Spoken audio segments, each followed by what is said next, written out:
Yo, let's look ahead to the England vs Congo game, yeah? Because I feel like this is probably going to be Tuchel's where he's got to earn it. The first time he's really got to earn his money. Okay, there's serious selection dilemmas. We got injuries in defence. We've got selection dilemmas in midfield and possibly on the wing. So, yeah, there's a lot to kind of unpack for this game in terms of England's starting lineup and tactics and there's a lot to unpack. So let's start from the back. Right back, we've all said it, I'm not gonna go too far into the players that ain't here, but we all know, and now it's glaringly obvious. And now the people, let me just say it, Trent is probably at home right now or wherever he is, on a yacht somewhere in the Pacific, somewhere near the equator, somewhere tropical, yeah, with his woman. Or if he ain't got a woman, he's with some multiple women on a yacht somewhere, yeah, sipping some red wine. And you see, when he's seen how this has unfolded, he's probably thrown the red wine into the Atlantic or the Pacific, wherever he is. And he said, yo, waiter, yeah, can you bring me some Ray? Bring me some Ray, nephew, please. The way this is going, I need some Ray, yeah?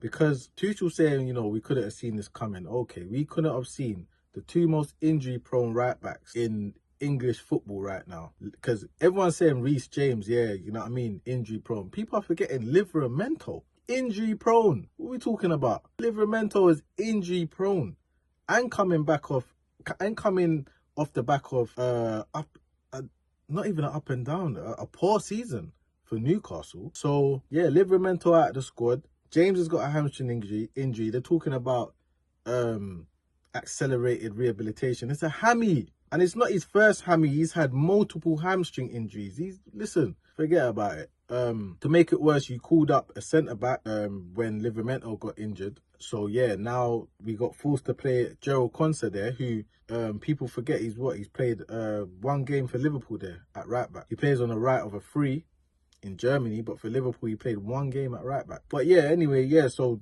DR Congo rolls his ankle. He's out of the game against Congo. So, do you know what I mean? We're very limited at right back. At full back, not even just right back. At our full back positions, we are very limited. Very limited. So, you start there. Jed Spence, I feel like shouldn't even be a hard decision anyway. Like, we got one out and out right back. Play him. Otherwise, why bring him? Do you know what I mean? So, yeah, I think Jed Spence, I'll go with... Because of the counter-attacking threat from Congo. See, with a low block, I always thought to myself, Stones over Konsa. Because against a low block, Stones has got more passing range. He's going to have more time on the ball. But with the counter-attacking threat that Congo have, you're going to need players in defence with speed so that they can recover. We saw against Panama a couple of counter-attacks where if we had a John Stones, yeah, we saw a few recovery tackles from the likes of DR Congo, from the likes of Konsa, and from the likes of Gay, even Anderson a few times running back. So yeah, we're going to have to start with Konsa, Gay, O'Reilly. That'll be the back four for me.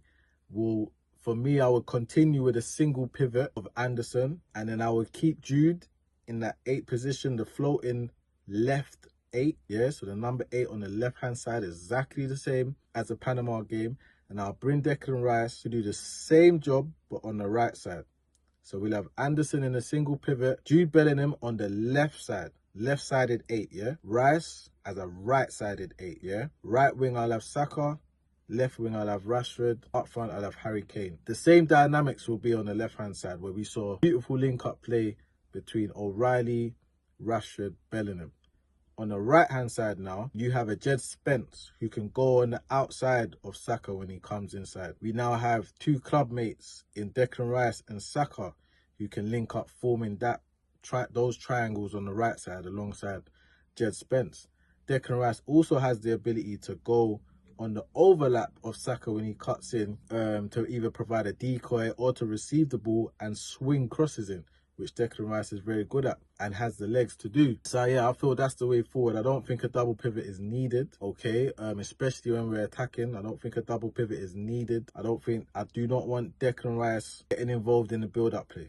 Stay up between the lines. Let Anderson do that. Within the build-up play, there shouldn't be more than 3 to 4 players behind the ball when we're building up against a low block at all times. So yeah, it's the right side is the only side where it's like we'll need to figure it out as the game goes on. I feel like on the left side, I feel like that should just stay as it is. You saw it against Panama work very well, where Rashford at times would get the ball. He wasn't, Rashford, to be fair, was trying to go in behind, trying to beat his fullback, didn't get much joy, started to come to feet. I was worried about that. I didn't like that.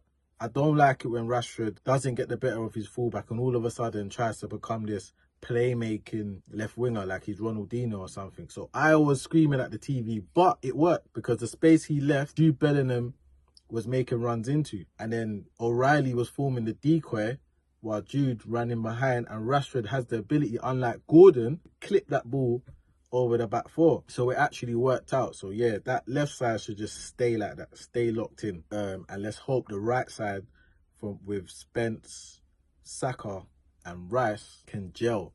And the good thing about playing with 2 8s as well instead of a 10 is it does the same way I said Rice shouldn't sit on the toes and get in the way of Anderson's space. Kane gets in the way of the 10 space. When Jude was playing as an out and out 10, Kane is all getting, do you know what I mean? When you play 2 8s now in Rice and Jude, now Kane can drop into that space and he's not getting in the way of anyone. Do you know what I mean? So, and then when he drops on, he's not only got 2 wingers out wide making runs, he's now also got 2 8s who can go beyond. So yeah, that would be my starting 11.